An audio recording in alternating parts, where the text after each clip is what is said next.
જૂના ડીસા ગામે કિશોરી સાથે અશ્લીલ વર્તન કરનાર આરોપીનું ઘટનાનું રીકન્સ્ટ્રક્શન કર્યું હતું।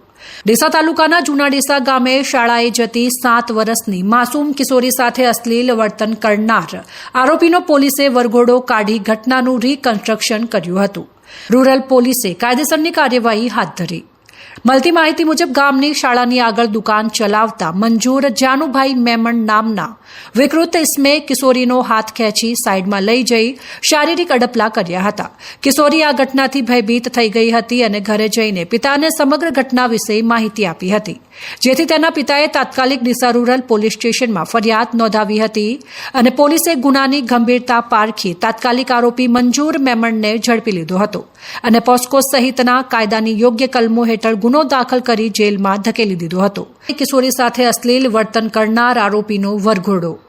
આ જઘન્ય કૃત્યને લઈ ગામ લોકોમાં ભારે રોષ જોવા મળ્યો છે અને લોકો આરોપી સામે કડકમાં કડક કાનૂની કાર્યવાહી થાય તેવી માંગ ઉઠાવી રહ્યા છે।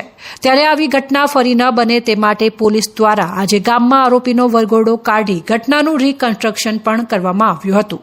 ત્યારે ઉમટી પડેલા લોકોના ટોળાએ આરોપી ઉપર ફિટકાર વરસાવ્યો હતો અને પોલીસે આરોપી વિરુદ્ધ કાયદેસરની કાર્યવાહી હાથ ધરી છે। અહેવાલ અમૃત માળી, સંબંધ ભારત ન્યૂઝ, ડીસા।